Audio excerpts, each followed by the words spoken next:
Boa noite, vamos começar então a nossa aula de hoje e nós vamos prosseguir falando alguma coisa sobre o pós-milenismo. A gente deve terminar isso hoje, lembrando que a nossa sequência lógica é a seguinte: a gente está tentando entender se existe alguma coisa profetizada na Bíblia para acontecer nessa volta de Cristo, sendo que nós sabemos que a volta de Cristo está profetizada. Ok, a primeira coisa que eu gostaria de fazer é olhar aqui com vocês algumas passagens bíblicas que eu acho que são pertinentes, porque o Novo Testamento nos mostra o sentido do Velho Testamento. Ele nos mostra o sentido correto, ok? Ele não faz uma reinterpretação. E não é o caso de que no Velho Testamento ele significava uma coisa na mente daquelas pessoas, e quando você chega no Novo Testamento, aí o que acontece é que o Novo Testamento diz, não, aquela interpretação que ele tinha naquela época já não serve para os novos tempos. Não é isso. É que a mente de Cristo que estava lá atrás estava sempre falando isso. Então, uma coisa assim, depois eu vou até colocar no grupo o link de uma das aulas sobre teologia bíblica, onde eu falei sobre a tríplice divisão da lei. A tríplice divisão da lei é ensinada por Jesus no Novo Testamento de uma forma muito clara. E ele mostra que o pessoal da época dele não estava entendendo o Velho Testamento, que eles tratavam a lei como uma unidade só. Então, para falar que Abraão foi agradável a Deus, que Abraão tinha cumprido a lei antes da lei ser dada a Moisés e coisa assim.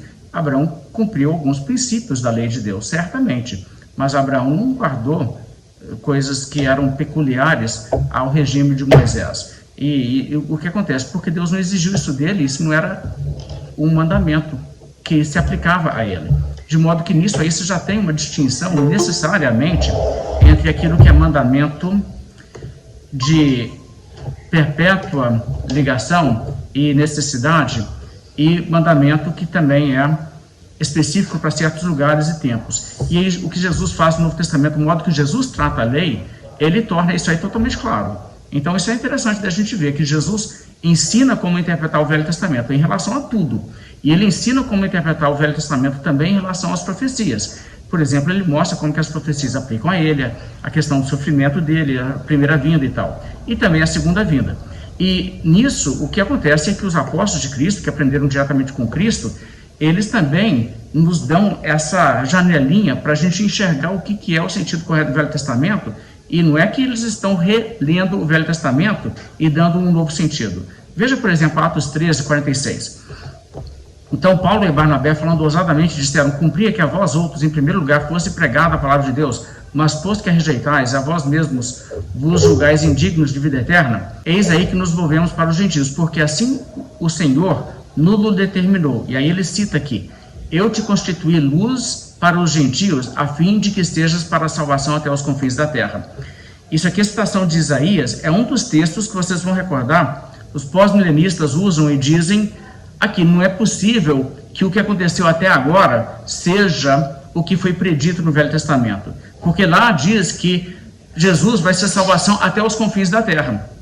Pois então, Paulo está dizendo, o fato que está sendo pregado para gentios em Antioquia é o cumprimento disso. Ele não está dizendo que, não, essa realidade de pessoas em outras nações ouviram o evangelho como aconteceu naquela altura, não tem nada a ver com isso aqui não. Isso aqui é uma coisa que naquela época ainda não se cumpriu.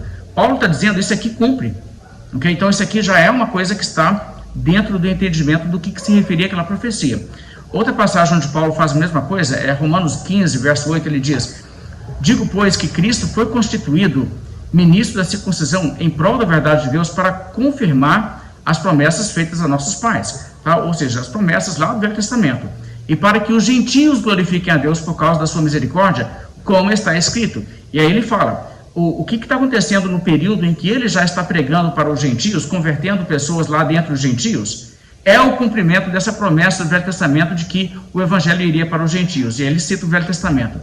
Por isso eu te glorifiquei entre os gentios, cantarei louvores ao teu nome. E também diz: alegrai-vos, ó gentios, com o seu povo. E ainda: louvai ao Senhor, vós todos os gentios, e todos os povos o louvem. Também Isaías diz: haverá raiz de Jessé, aquele que se levanta para governar os gentios, e nele os gentios esperarão. Então essas palavras aqui, todos os povos o louvem, é o que se cumpre, por exemplo, no ministério do apóstolo Paulo. Ele vem para governar os gentios, e nele os gentios esperarão. Quando que ele governa os gentios? É no futuro, milênio? Não, é no presente. Então, essa expectativa do Velho Testamento, interpretada conforme Jesus interpretou e ensinou os apóstolos, é algo que já se cumpre à medida que o Evangelho é pregado pelas nações, tal como acontecia nos dias de Paulo e tal como acontece hoje. Então, se isso aqui é uma descrição de uma expectativa milenar, o milênio é agora. Tá? Isso é basicamente o sentido disso. Outra passagem também que é interessante, eu quero que você preste atenção nisso aqui. Atos 3, verso 20, aqui Pedro pregando, ele diz, a fim de que da presença do Senhor venham tempos de refrigério. Então ele fala assim, nós temos essa expectativa de que da parte de Deus venham tempos de refrigério. Que tempos de refrigério são esses? Aí vai ter gente que vai dizer que é o milênio, tem gente que vai dizer que é o estado eterno, tá? E que ele envia o Cristo, que já vos foi designado, Jesus, ao qual é necessário que o céu receba até aos tempos da restauração de todas as coisas, de que Deus falou por boca dos seus santos profetas desde a antiguidade. Então, desde a hora da antiguidade, Deus falou que haveria tempos de restauração, tempos de refrigério, o tempo de restauração de todas as coisas. Eu acho que é impossível você separar tempo de refrigério, verso 20, de restauração de todas as coisas, verso 21. Para mim só faz sentido que eles estão falando a mesma coisa aqui. E o texto então diz assim, nós temos essa expectativa que virão tempos de refrigério, e que Deus enviará o Cristo, que está no céu agora, mas que é necessário que o céu receba até quando? Até os tempos da restauração de todas as coisas. Então, o que Pedro está dizendo é que não haverá tempos de refrigério até que Jesus venha. E isso corta a base do pós-milenismo.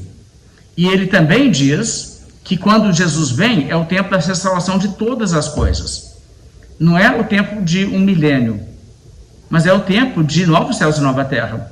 Quer dizer, esse verso aqui, ele não condiz com o que você encontra nem no pré-milenismo e nem no pós-milenismo. Né? O tempo de refrigério que nós estamos aguardando não vai vir antes de Jesus descer do céu. E quando Jesus descer do céu, ele vai restaurar algumas coisas, não todas as coisas. Certo?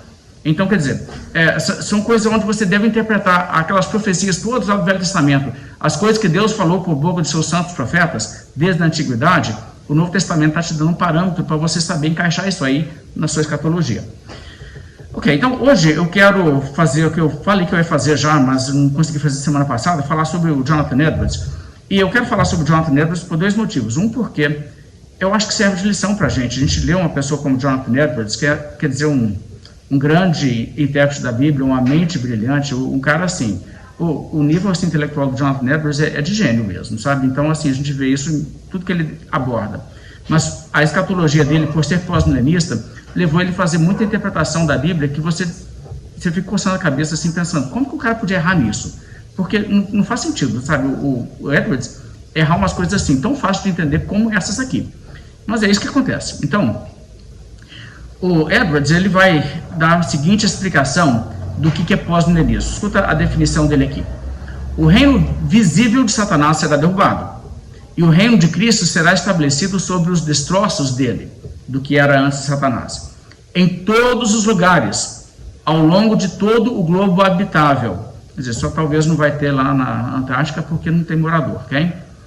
Agora será cumprida a promessa feita a Abraão, de que nele e em sua descendência serão abençoadas todas as famílias da terra. É engraçado que Romanos interpreta isso como uma coisa já presente. Então, você está vendo o que eu quero dizer? Se você lê o Novo Testamento, ele interpreta essas passagens. Isso não é uma coisa que vai se cumprir no milênio pós-milenista. Isso já é real hoje. E ele diz, e Cristo se tornará o desejo de todas as nações, de acordo com Ageu 2:7. Agora, o reino de Cristo será estendido da forma mais estrita e literal a todas as nações e a toda a terra. Existem muitas passagens das Escrituras que não podem ser compreendidas de outra forma. Ele vai dar uns exemplos. O que pode ser mais universal do que em Isaías 11:9, que diz, porque a terra se encherá do conhecimento do Senhor como as águas cobrem o mar. Querendo dizer que, assim como não há parte do leito ou cavidade do mar, em qualquer lugar que não esteja coberta por água, também não haverá parte do mundo da humanidade que não esteja coberto pelo conhecimento de Deus. É predito em Isaías 45:22 que todos os confins da terra olharão para Cristo e serão salvos. É o tipo de coisa que o Novo Testamento diz, é referente ao tempo presente. A outra não, né? A questão lá de cobrir a terra, o conhecimento de Deus encher a terra, isso aí é depois da volta de Cristo, nos novos céus, nova terra, o mundo perfeito. Não vai ter uma exceção, não vai ter um indivíduo que não é uma pessoa salva ali. Mas aí diz aqui o texto, a explicação do Edwards. E para mostrar que as palavras devem ser entendidas no sentido mais universal, é dito no próximo verso: jurei por mim mesmo, a minha palavra saiu da minha boca em justiça e não voltará, que diante de mim se dobrará todo o joelho e toda a língua jurará. Assim, a expressão mais universal é usada em Daniel 7:27, e o reino e o domínio e a grandeza do reino sobre todos os céus serão dados ao povo dos santos do Altíssimo. Você vê que a expressão inclui tudo sobre todo o céu. Ok, essa questão do reino ser dado, isso ainda é futuro. É quando diz, né, vinde bendito meu Pai, entrar na posse do reino, pois está preparado desde a fundação do mundo. Mas essa outra questão aqui, diante de mim se dobrará todo o joelho e toda a língua jurará. Isso aqui é uma descrição do que vai acontecer antes da volta de Cristo no milênio? Ou isso aqui é uma descrição do dia do juízo final? É juízo final, claramente, e Filipenses interpreta dessa maneira. Está vendo como que, assim, estão pegando profecias lá de trás do Velho Testamento e encaixando elas no milênio de uma forma assim, ignorando o que o Novo Testamento faz. O que o Novo Testamento faz, ele mostra que realmente isso aqui é o que vai acontecer futuramente ainda, mas no dia em que todo mundo se dobrar. Agora, eles sempre que observam o milênio, eles sempre dão uma ressalva de que não quer dizer que todo indivíduo vai ser salvo durante o milênio. Mas o que poderia significar isso? Se o milênio é, diante de mim se dobrará todo o joelho e toda a língua jurará. Não teria que ser todo mundo sem exceção? Teria que ser. Então, assim, é sempre assim, um pouco contraditório o modo que eles abordam isso. Bem, tem muita coisa, então, que a gente poderia dizer sobre isso. O Edwards, ele trabalhou muito o Apocalipse. Isso vem à tona principalmente em duas coisas que ele escreveu. Ele escreveu uma espécie de comentário sobre o Apocalipse, e ele escreveu um livro chamado também uma tentativa humilde, né, em relação à convocação do povo à oração, em relação ao milênio, trazer o milênio para dentro. E o teor do que o Edwards tem a dizer é que o livro de Apocalipse tem essa sequência de eventos históricos, na visão historicista, e eles podem situar onde eles estão, e eles estão no momento de transição, onde o que vai acontecer agora é a entrada do milênio e o mundo se converter. Não tem como acontecer mais nada diferente do que isso a essa altura, não. Porque é só você observar aqui. O que aconteceu até agora, na história, é isso, depois aquilo, depois o outro. Olha lá, todos os eventos do Apocalipse se encaixaram perfeitamente, agora nós só faltamos entrar realmente no milênio. Ele diz que nós estamos no momento ali do sexto flagelo, que só falta, então, o final mesmo. Deixe-me dar a vocês, então, algumas das ideias que ele coloca. O Edwards, por exemplo, ele chegou a conjecturar, sem ser taxativo, de que o que você deveria esperar é o início do milênio em torno de 1866. Isso como uma segunda tentativa, quando as expectativas iniciais dele não deram certo. Porque inicialmente ele achava que o milênio ia ser ali mesmo, 1740, nessa década aí. E aí as coisas foram indo em outra direção, então ele recalculou e jogou para frente para 1866. Então, veja o que o Marsden fala. O Marsden é o biógrafo mais completo, provavelmente, de Edwards, mais minucioso, e eu coloquei em azul as citações que vêm do livro dele. Acompanhe aqui comigo. Por volta de março de 1744, as esperanças de Edwards para os efeitos de longo prazo do avivamento foram severamente abaladas. Escrevendo para o reverendo William McCulloch, um correspondente escocês, ele reconheceu que havia sido excessivamente otimista ao pensar que os avivamentos poderiam ser o raiar do milênio. Então, veja só, em 1744, o Edwards confessa numa carta pessoal que ele escreve, a qual nós temos hoje, que realmente ele havia se enganado, porque ele achou que o que aconteceu na década de 1730 era já o início do milênio. Na década de 1740, ele já está desiludido com isso, e ele fala, realmente, eu fui excessivamente otimista, eu achei que estava muito acontecendo, mas eu acho que não é o milênio ainda não. Okay? É aí que ele vai recalcular e vai jogar para frente, tipo, um século e uns 120 anos para frente daquele ponto. Ele, então, o Marsden, continua e explica. Seguindo outros expositores, ele fez cálculos literais a partir de profecias bíblicas e elaborou um esquema para quando esses eventos provavelmente ocorreriam. Anticristo, ou papado, seriam derrotados 1260 anos após o surgimento do papado.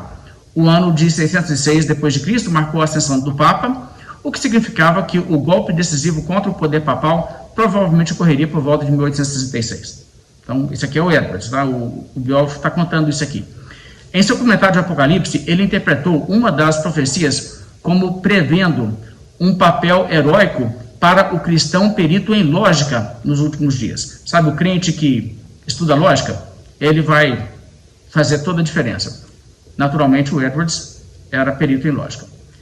No último verso de Apocalipse 16, em conexão com o derramamento da sétima e última taça sobre a Babilônia apóstata, a visão revelou que caiu sobre os homens uma grande saraiva do céu, cada pedra com o peso de um talento.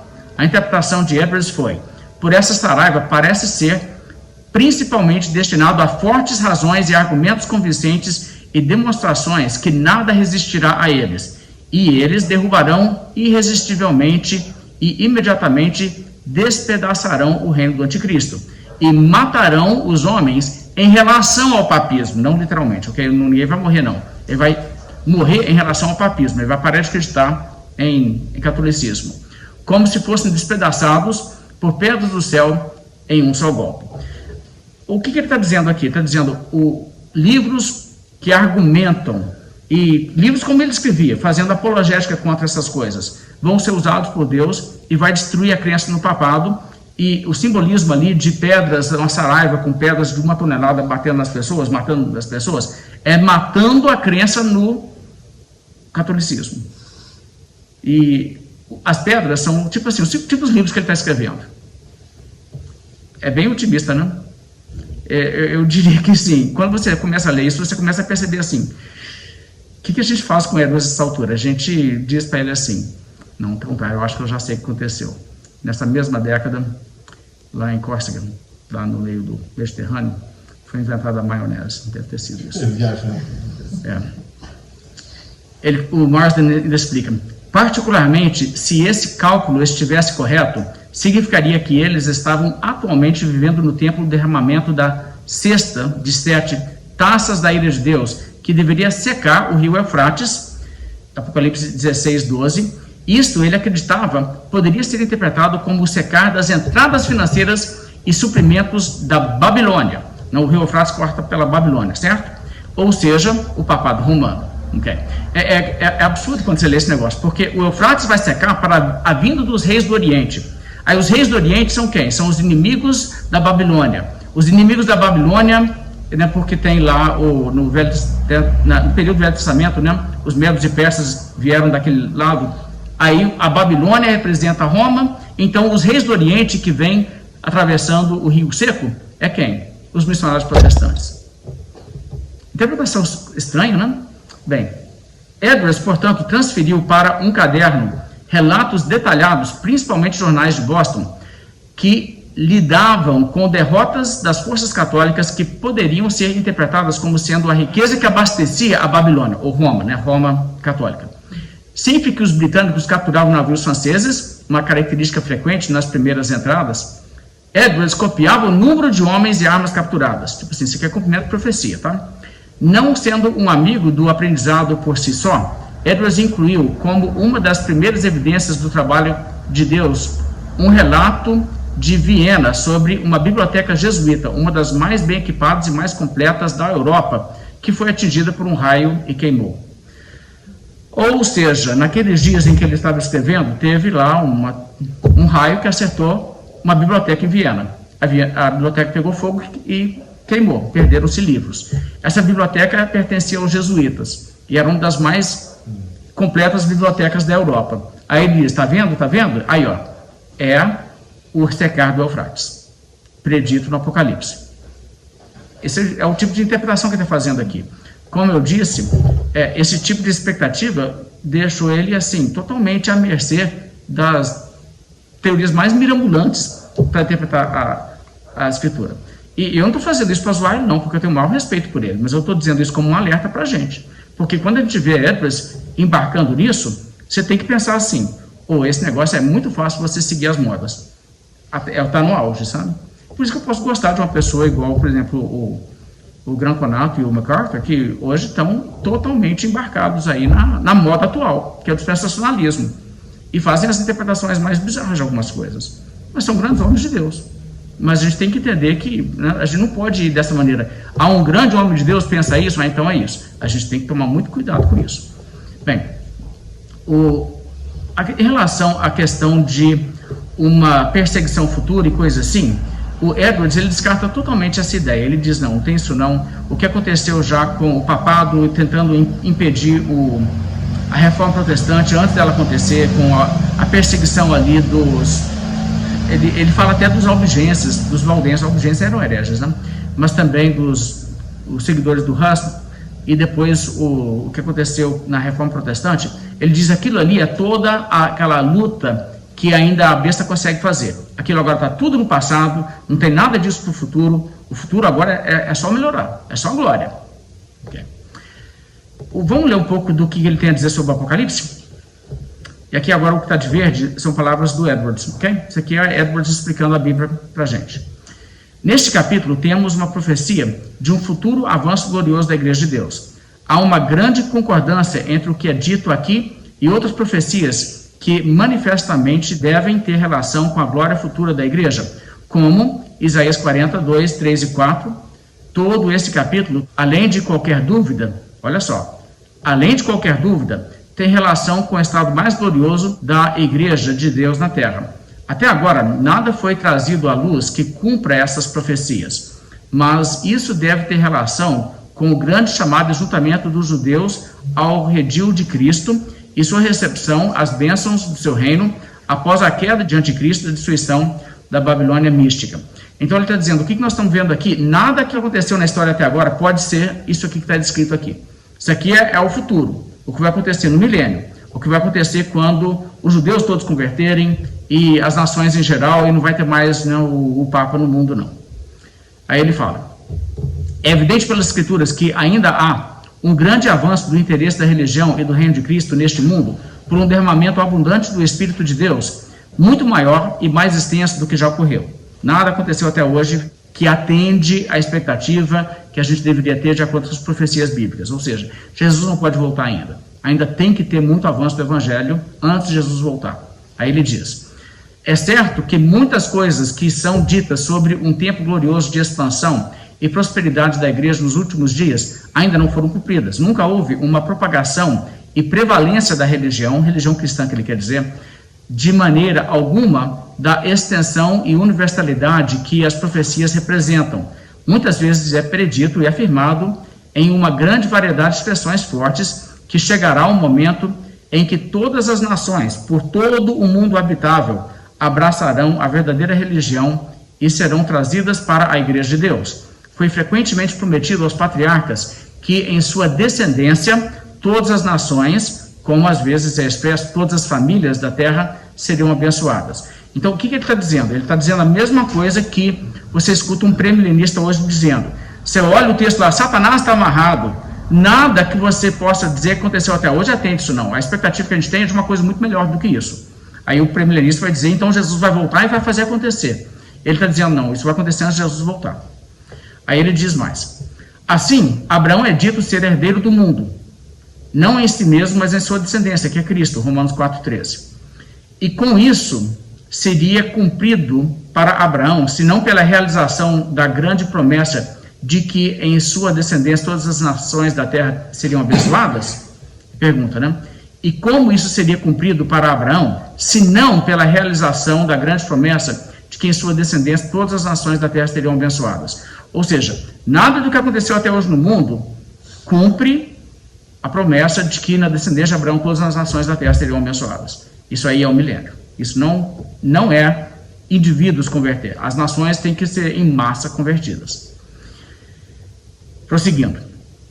Pois essa promessa é a que o apóstolo está mencionando, o que mostra que Deus designou Cristo para ser o herdeiro do mundo em seu reino de graça e possuir e reinar sobre todas as nações, por meio da propagação do seu evangelho e do poder de seu Espírito, comunicando as bênçãos dele.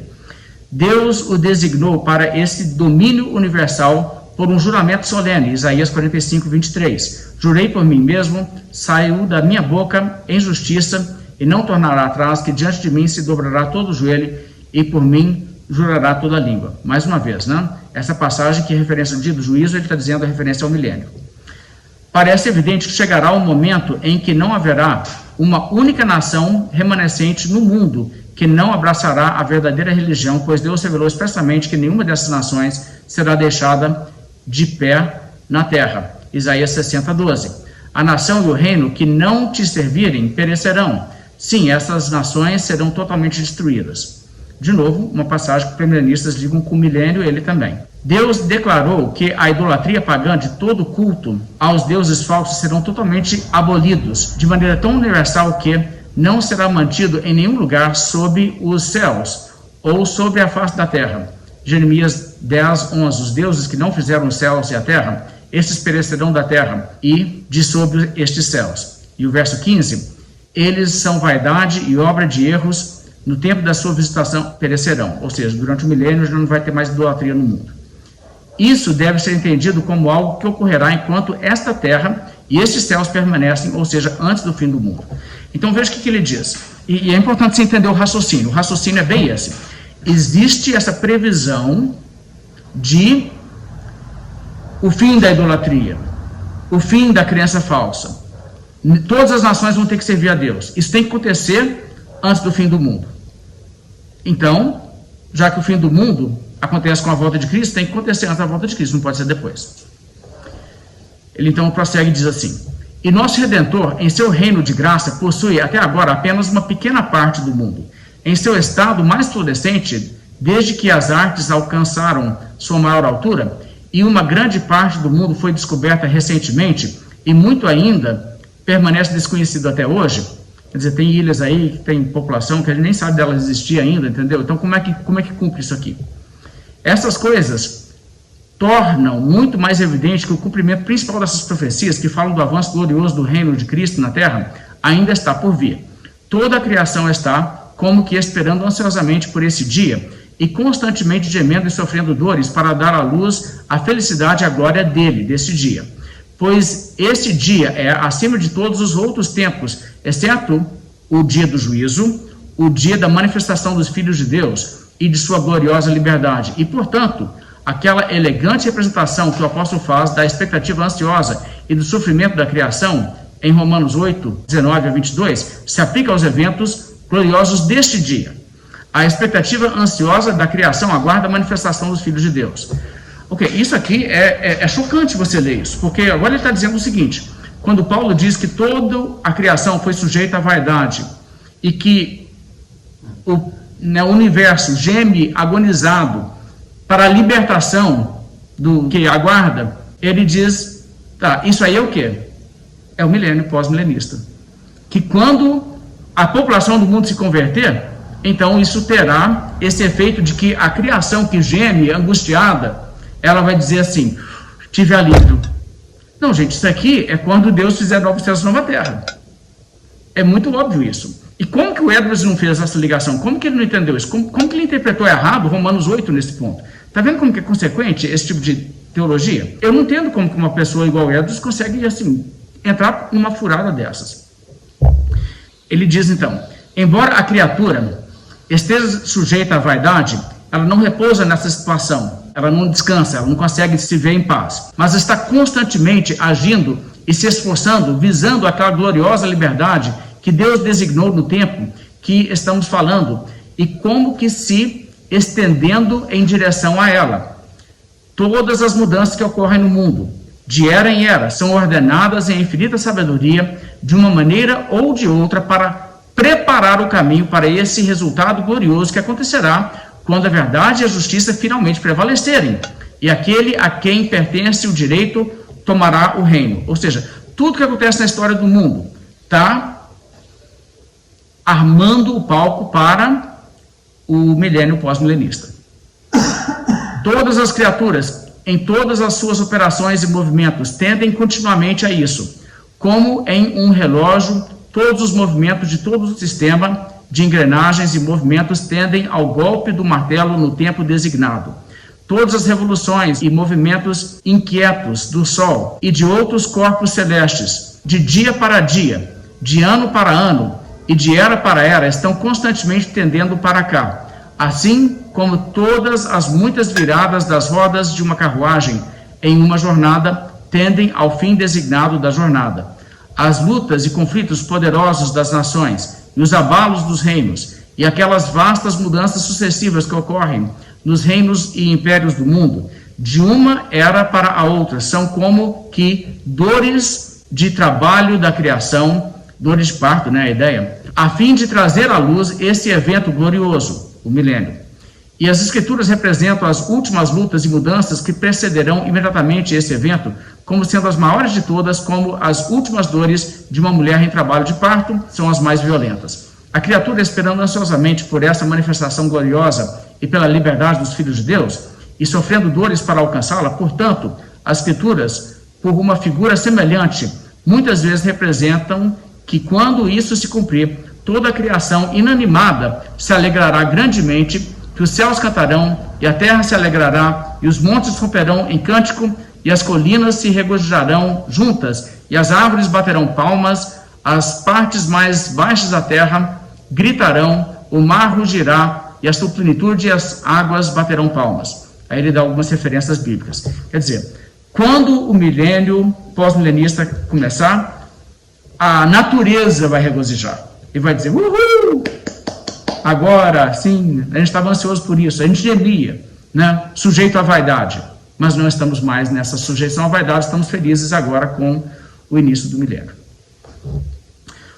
Ele então diz, como as profecias representam em todos os lugares, como o tempo que Deus especialmente designou para a santificação ou glorificação do seu próprio grande nome neste mundo, fazendo com que a sua glória seja revelada, para que toda a carne a veja junta, manifestando-a abertamente à vista dos gentios e enchendo o mundo inteiro com a luz da sua glória, a tal ponto que a luz será confundida e o sol envergonhado diante dessa glória mais brilhante, o tempo designado para a glorificação e magnificação do nome de Jesus Cristo, fazendo com que todo joelho se dobre e toda língua confesse a Ele.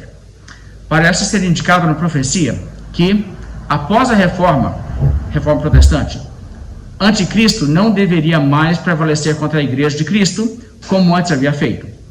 Não posso deixar de pensar que qualquer pessoa que leia e considere bem o que o erudito Sr. Lohmann escreveu sobre os 5 primeiros cálices da ira, de Apocalipse 16, em sua recente exposição do Apocalipse, deve achar muito evidente que o que é dito no verso 10 sobre o derramamento do 5º cálice no trono da besta, pois é assim no original, é uma profecia da reforma. Okay? Então veja só, o 5º cálice de ira é a reforma protestante, que foi derramado sobre o trono da besta, ou seja, atingiu o papado. Aí ele explica. Então, o cálice da ira de Deus foi derramado no trono da besta, ou seja, de acordo com a linguagem das Escrituras, em sua autoridade e domínio, enfraquecendo-o muito em extensão e grau. Ou seja, isso aí que a Bíblia diz, 5º cálice de ira é a reforma. Aí ele explica. Mas quando isso é representado na profecia, então é acrescentado, e o seu reino ficou cheio de escuridão, e eles roíam suas línguas de dor. Se considerarmos o que comumente se entende por frases semelhantes às Escrituras, acho que seremos natural e como que necessariamente levados a entender essas palavras assim. Ou seja, o que ele está dizendo? O Papa não conseguiu parar a reforma, sabe? Então, é o negócio lá que ele ficou mordendo a língua. O pessoal, né, quando derramou a taça de ira sobre o trono, ficou mordendo a língua de dor. É o Papa lá, tipo assim... A Inquisição foi antes ou depois dessa época aí? Começou antes. Na época do Edwards, a Inquisição ainda corria.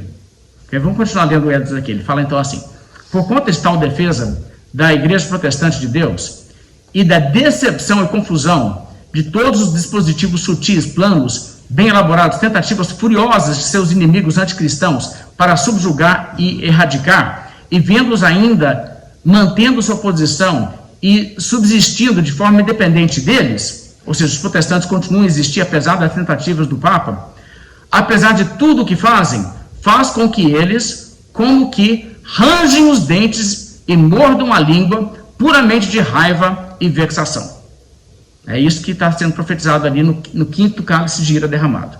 Porque o Papa não conseguindo impedir a reforma e mordendo a língua de raiva. Até agora, essa profecia tem sido cumprida de maneira muito significativa. Desde a reforma, o reino de Anticristo foi notavelmente cheio de escuridão nesse sentido. Inúmeras foram os dispositivos astutos e grandes tentativas da Igreja de Roma, onde eles empregaram toda a sua política e poder para recuperar seus domínios perdidos e novamente subjugar as nações protestantes e subjugar a heresia do norte, né? O protestantismo eles chamavam a heresia do norte, como eles a chamam. Esses se cansaram nesses esforços há mais de 200 anos, mas até agora foram decepcionados e frequentemente foram estranhamente confundidos. Tudo bem se você não levar em conta a França, a Polônia e vários outros lugares aí onde eles começaram a reforma protestante. A reforma protestante ganhou muito chão e depois eles conquistaram isso de volta, inclusive o sul da Alemanha. Mas aí ele fala assim: embora não nos caiba conhecer o tempo preciso da queda de Anticristo, ainda concebo humildemente que não temos motivo para supor que o evento principal pretendido nas profecias da destruição de Anticristo esteja a uma distância tão grande como o Sr. Lohmann o coloca, mas temos razão para pensar que está muito mais próximo. Como ele difere da maioria dos outros expositores mais aprovados do Apocalipse nesse assunto, espero que não pareça vaidade e presunção de mim diferir deste expositor específico e concordar com o maior número. O que é isso? Porque o Lohmann, que ele acabou de citar, o Lohmann disse que ele calcula que o próximo evento, que seria o fim do papado, acontece lá pelo ano 2016. Só que ele está escrevendo isso na década de 1730.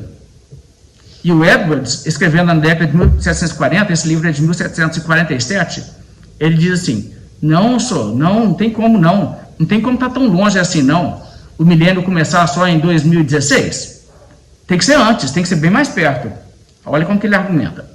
Apresenta algumas razões contra a opinião do Sr. Lohmann. Certamente é uma grande pena que isso seja aceito como algo claro e abundantemente confirmado, que o glorioso dia da queda de Anticristo está a uma distância tão grande. Ou seja, gente, é triste pensar que tem gente achando isso, que o papado ainda vai estar existindo até o ano 2016. Aí ele fala assim: tendendo diretamente a desanimar todas as orações sinceras ou esforços após sua realização rápida. Está vendo o que ele diz? É ruim o pessoal pensar isso, que o papado pode continuar até o ano de 2016, porque isso desanima as pessoas de orar para a queda do papado e desanima as pessoas de acreditar que nós vamos ganhar o mundo antes que isso. Entendeu a ideia? De novo, você está vendo assim, o emocional entrando aqui, né?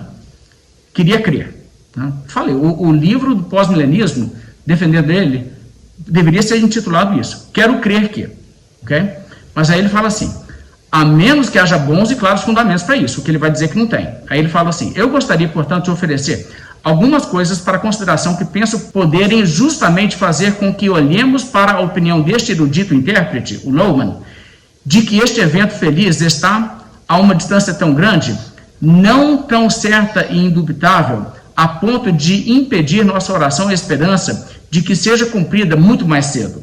O período do reinado do Anticristo, conforme este autor fixou, parece ser o ponto principal insistido em sua exposição de Apocalipse, que ele supõe que muitas coisas no esquema de profecias entregues nesse livro concorrem para estabelecer. Esta divisão do império em muitos reinos, denotada pelo número 10, foi cerca do ano 456, depois que Genserico tomou a cidade de Roma. Mas o Sr. Lohmann coloca o início do reinado do Anticristo no ano 756, o que é 300 anos depois da data que ele acha que deveria ser a data certa.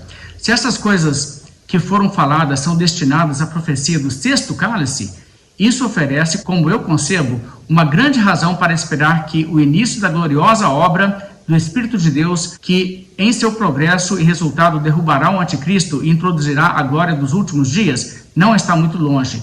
É muito claro deste capítulo inteiro, assim como dos capítulos precedentes e seguintes, que todos estes 7 cálices são cálices da ira de Deus sobre o anticristo.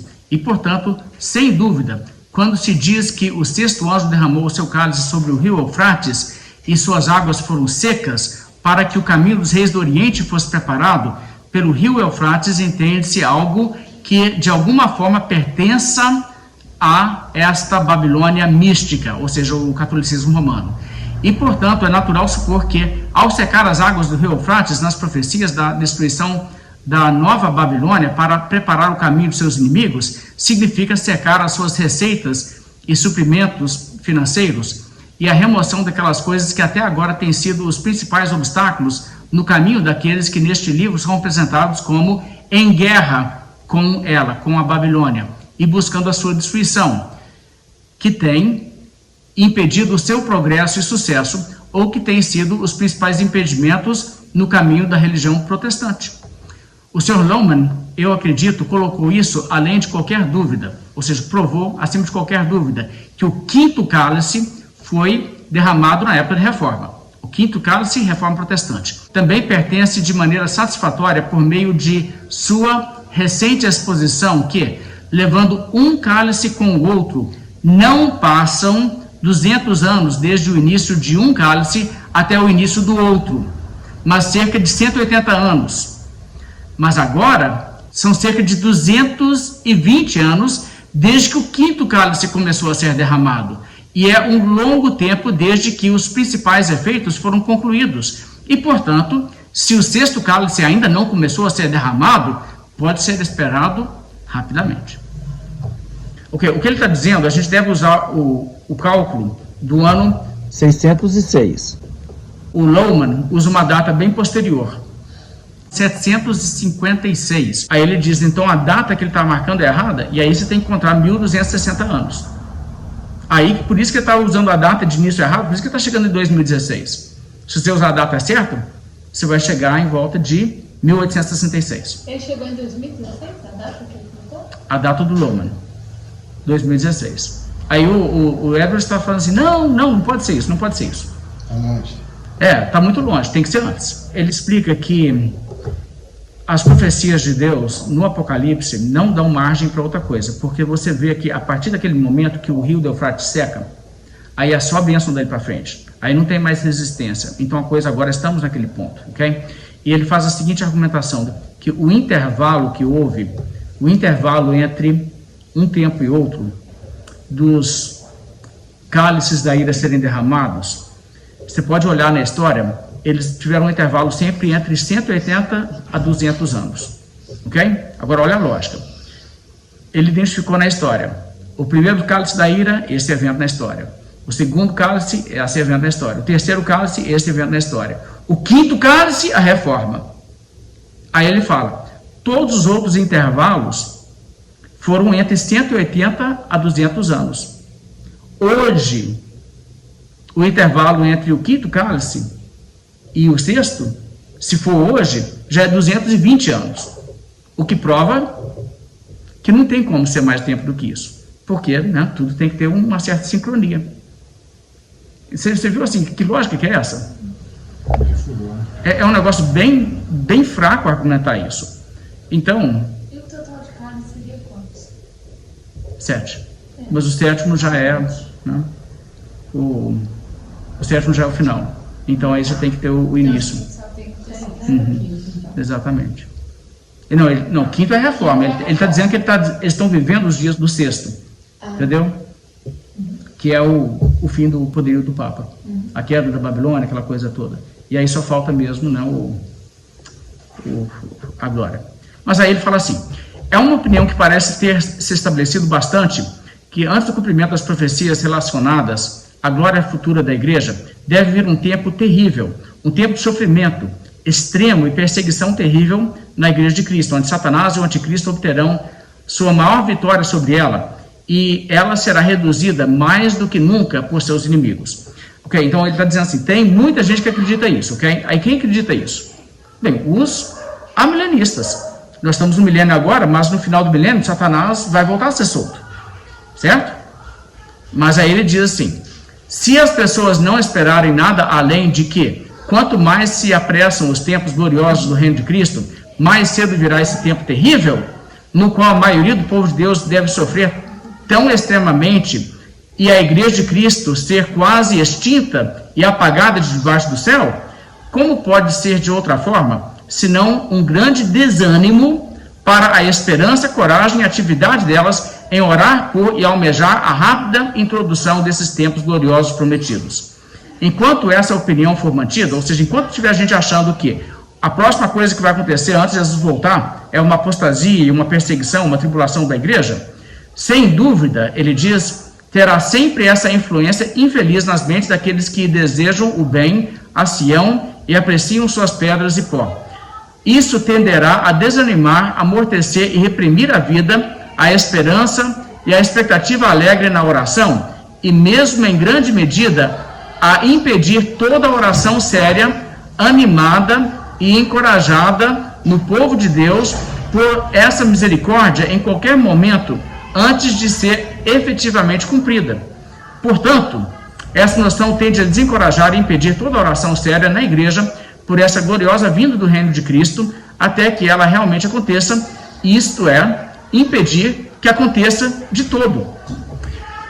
Ok, o que ele concluiu aqui? Ele está dizendo assim, esse pessoal que não acredita no milênio pós-milenista, mas que acha que o que vai acontecer é que em chegar mais perto do fim vai ter menos fé na terra, esse povo atrapalha, porque esse povo não vai orar pela conversão do mundo inteiro igual deveria se orar. E se eles não oram, e não vai acontecer, entendeu? Então, quer dizer, o pós-milenismo tem que extinguir essas outras teologias para acontecer o milênio. O dia que a igreja toda entender que vai ter um milênio pós-milenista, todo mundo vai orar por isso, aí vai acontecer. Quem não está concordando com o pós-milenismo está travando o progresso aqui. A culpa é deles. É doído ler isso. Você está lembrando o Pedro quando falou com Cristo, porque ele não deveria padecer? Pois é, exatamente. Tem coisa aí que, não, né? Bem, ele então começa a relatar provas de que sim, o Eufrates está secando. Aí ele mostra que os ingleses capturaram a cidade de Cabo Breton dos franceses no ano de 1747. Isso aí é uma coisa que enfraquece muito o poderio militar e colonial da França, que é um país católico, e melhora a posição da Inglaterra, que é um país protestante. Aí ele fala que existem outras coisas também, por exemplo, a Guerra dos 7 Anos, né, a vitória inglesa tomando os domínios dos franceses, ele achou que aquilo ali era totalmente, né, Eufrates secando, né, em muitos pontos. Ele fala sobre o fato que eles capturaram muitos prisioneiros dos franceses no Canadá, na Guerra dos 7 Anos. As vitórias foram tão surpreendentes dos protestantes contra os católicos na Guerra dos 7 Anos, tanto em terra como no mar, que os feitos que aconteceram ali são tão extraordinários, ele diz assim, são tão extraordinários quanto qualquer coisa que aconteceu nos tempos bíblicos sobre as vitórias militares que Deus concedeu por meio de Moisés, Josué ou Ezequias. Poxa, quer dizer que quando 185 mil soldados lá dos assírios morreram durante uma noite, isso aí é mais ou menos assim. Isso aí não é nada maior do que as vitórias dos países protestantes na Guerra dos 7 Anos. Eu acho isso, assim, impressionante. Aí ele começa a falar de avivamento. Ele fala sobre como em Salzburg, cidade lá da Áustria, que é uma cidade onde nasceu Mozart, cidade onde aconteceu a Novice Rebelde também, quem conhece essa história. Em Salzburg, nos anos de 1732 e 33, teve um grupo ali de austríacos, conforme ele relata, que começaram a ler a Bíblia, e simplesmente lendo a Bíblia, 20 mil deles se converteram e abandonaram a crença no romanismo, se tornaram protestantes. Aí ele diz, está vendo? Deus está acabando com o catolicismo nos nossos dias. Nos anos de 1734 e 1735, ele fala sobre a situação que aconteceu ali na região onde ele morava, nas colônias britânicas da América, e depois como se estendeu também para Inglaterra, país de Gales, Escócia, como houve avivamento naqueles lugares também, aqueles avivamentos ali dos Wesley, do Whitefield, como índios estavam se convertendo na região de Nova Jersey, na região da Pensilvânia, e como também houve despertamento em todas as colônias britânicas ali do que veio a ser posteriormente ser Estados Unidos. Bem, então ele tem toda essa argumentação aí, essas coisas são bem interessantes, mas também são um pouco tristes. Agora, à medida que você vai lendo o que ele fala sobre tudo isso aí, o Edwards tem uma coisa que é um pouco surreal. Ele fala que o que vai acontecer no Apocalipse lá, no Apocalipse 21, é que literalmente vai ter uma cidade física, que é um cubo, que vai descer do céu. E ela vai ser estabelecida. Mas não nessa terra aqui. Aí ele explica que o que vai acontecer é que necessariamente esse outro planeta no qual as pessoas vão morar para a eternidade será nesse universo, mas não aqui. Tem alguém falando aí? Pode falar. Não, só brincadeira. Se o Edwards tivesse visto a carta que o Papa Francisco escreveu agora, ele teria certeza que o milênio estava prestes a... Você vê que ele foi bem pego de surpresa, né? Mas veja só então, o que ele tem a dizer? A Terra na qual nós vamos viver não vai estar mais nem perto do sistema solar, mas vai ser transferido para um outro sistema planetário do universo lá longe. E que aqui, esse planeta, vai ficar só queimando e vai servir de inferno para os perdidos. Então os perdidos vão herdar a Terra e ficar aqui queimando nela. E o povo vai para um novo planeta, entendeu? É bem assim, futurístico, viagem espacial. E nós vamos para esse outro planeta, em algum lugar. Aí ele tem alguma informação aqui sobre isso, deixa eu te mostrar como que é. Fala assim. Pois é. Ele fala assim: será algum glorioso lugar no universo preparado, que será uma remota distância do sistema solar. Essa terra será consumida em fogo e será o lugar dos condenados. Mas o local para os santos viverem na Nova Jerusalém será em uma parte muito remota do universo, longe do sistema solar. Então, é nesse planeta aí que a gente vai viver abraçado com os tigres, então. Deve ser. Uhum. Os tigres com certeza também irão na espaçonave para lá. Ok, então... Bem, de qualquer forma, o Edwards então está convencido de que o milênio tem que começar ali naquele período em que ele está vivendo, né? Depois ele prorrogou um pouco mais para frente isso, tá? Ele jogou mais para frente e disse, o milênio não foi em 1730 que começou, não, mas daqui a 100 anos ele está começando, ok? Aí ele estava bem confiante nisso, ele achou que... E ele lia o jornal e configurava todo o cenário a partir do que ele via no jornal. Ele via no jornal o cumprimento das escrituras. Isso é totalmente assim, o que as pessoas estão fazendo hoje, estão dizendo que tem guerra em Israel, né? Iraque envolveu numa guerra, aconteceu isso e tal. Ou seja, isso é o tipo de pior sensacionalismo que você encontra no estudo da escatologia. E eu falo isso sobre o Edwards porque a gente tem que estar atento ao fato que o pessoal gosta de julgar assim, Edwards, aquela grande mente, era pós-milenista. Sim, mas olha o que o pós-milenismo fez com aquela grande mente. Vacalhou ele todinho. Então, o pós-milenismo não ganha por ter Edwards no seu time. O Edwards perde por estar no time pós-milenista. É isso que a gente tem que entender e a lição tem que ser essa. E se a gente começar a ler o que ele falou mesmo, aí que você fala assim, é impressionante, né? Deixa eu me concluir então falando sobre o Ian Murray.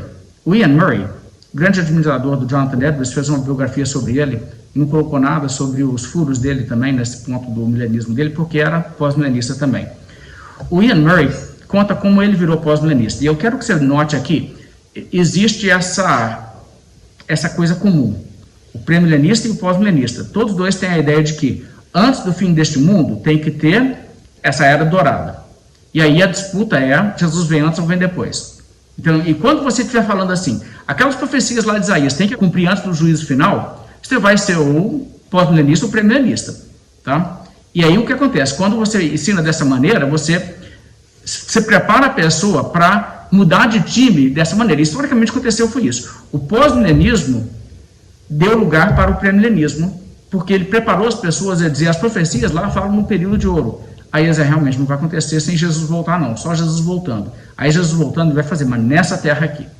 Aí as terras, né, o planeta vai encher do conhecimento de Deus como as águas enchem o mar. Com Jesus, que Jesus vai voltar e vai fazer um milênio aqui na terra.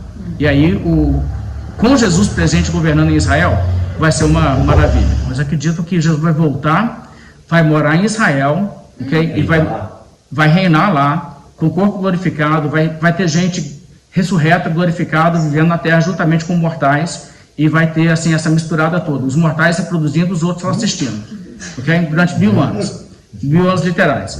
E aí quando chega no final do milênio, os ímpios, ou seja, os mortais, eles revoltam contra Jesus. Eles sabem que Jesus tem lá do lado dele uma multidão enorme de gente que não é mortal mais, que não tem nem como se matar, que Jesus não tem como matar, mas eles falam assim: vão derrubar Jesus do trono, vão matar ele, vão matar essa turma toda. Eles vão falar assim: partiu. Aí eles vão pegar e vão fazer uma revolta, e Jesus vai falar assim: agora deu, aí mata eles, aí vai para o juízo final. Isso é suicídio.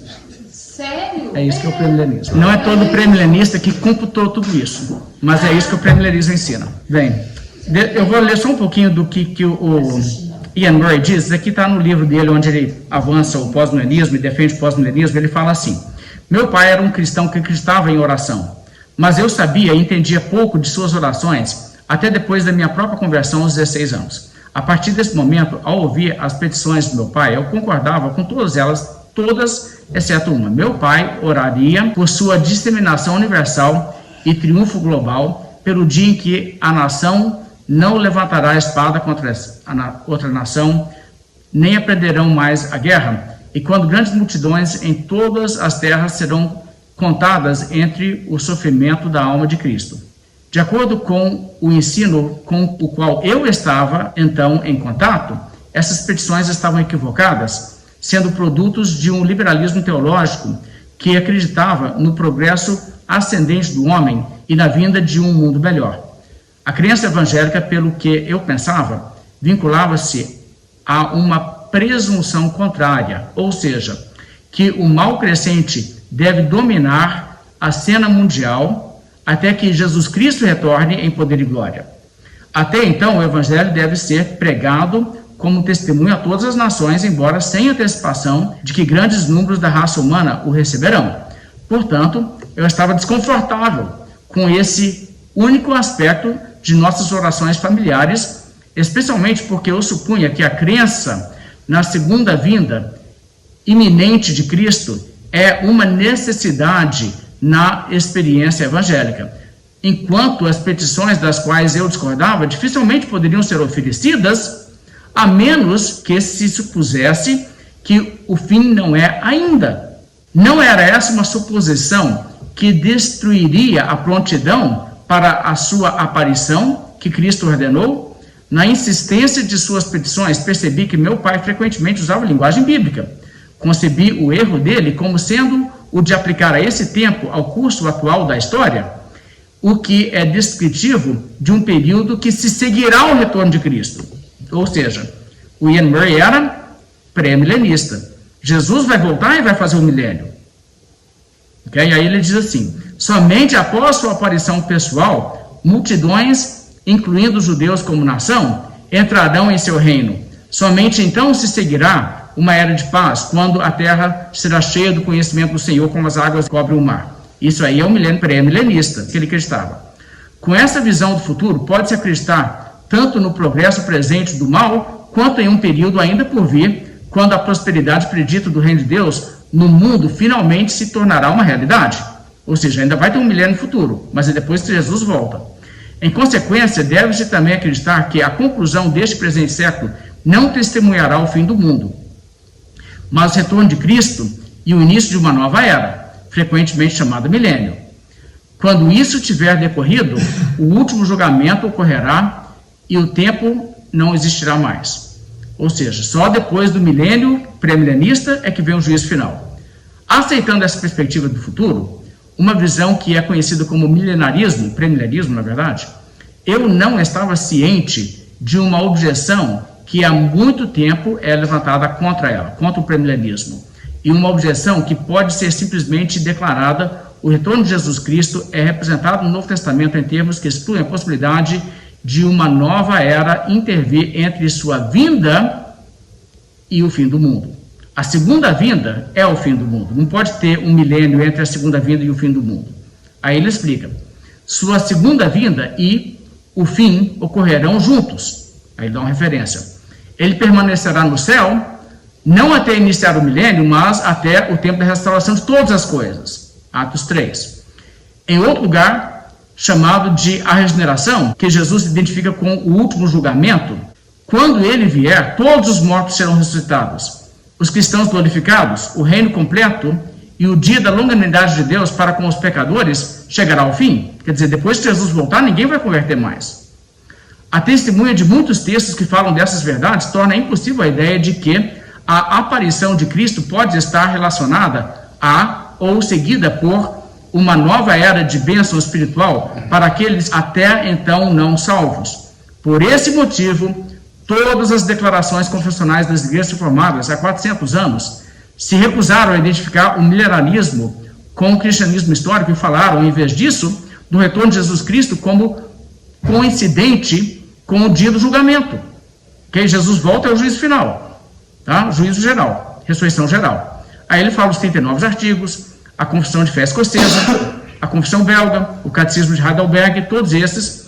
Aí ele cita alguma coisa deles. Aí ele fala também o seguinte: assim cheguei a ver que há uma objeção insuperável à visão de que a profecia que eu havia aceito no início da minha vida cristã. Eu mantenho meu respeito e afeição por aqueles que mantiveram e ainda mantêm essa visão pré-milenista. Sei também que eles defendem a Escritura para apoiá-la, mas quando a Escritura é alegada contra a Escritura, é de importância fundamental que a dependência que colocamos nos textos que são obscuros em significado ou capazes de mais de um sentido seja menor do que aquela que colocamos nos textos doutrinários onde o sentido é claro e confirmado por passagens paralelas. Como a Confissão de Westminster diz, todas as coisas da Escritura não são igualmente claras em si mesmas, nem igualmente claras para todos.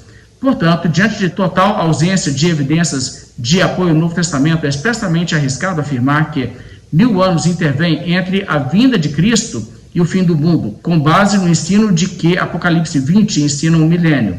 A verdade é que Apocalipse 20 contém o que foi chamado de o trecho mais obscuro de toda a Bíblia. Significados amplamente diferentes lhe foram atribuídos por aqueles que compartilham uma fé comum na inerrância das Escrituras. E é melhor admitir que nossa visão desse capítulo difícil é incerta, em vez de nos comprometermos com uma interpretação que só pode ser harmonizada com o restante das Escrituras, introduzindo confusão no significado de muitas passagens, caso contrário, claras. Aí ele vai dizendo então o seguinte, que o próprio concílio niceno também descarta o milenismo e tal. Então o que aconteceu com o Ian Murray? Você vê que o Ian Murray passou pelo seguinte: Isaías 11 é um milênio futuro, Isaías 2 é um milênio futuro, um tanto de coisa é milênio futuro. Cara, não tem como Jesus voltar e começar o milênio, porque a volta de Jesus é o dia do juízo final. Então, o milênio tem que ser antes. Mas o milênio é mais do que isso que nós estamos tendo agora. Então foi assim que ele fez essa transição. Por isso que eu te falo, o pré-milenista, quando ele cair na real de que só pode ter uma ressurreição, a tendência dele é não virar a milenista, a tendência dele é virar pós-milenista. E o pós-milenista, quando ele começa a ver que as coisas não estão indo na direção que ele espera, a tendência dele é dizer assim: cara, eu quero que Jesus volte e ponha ordem nesse negócio, mas ainda quero o milênio depois disso. Ok, desculpa a demora, vamos parando por aqui hoje.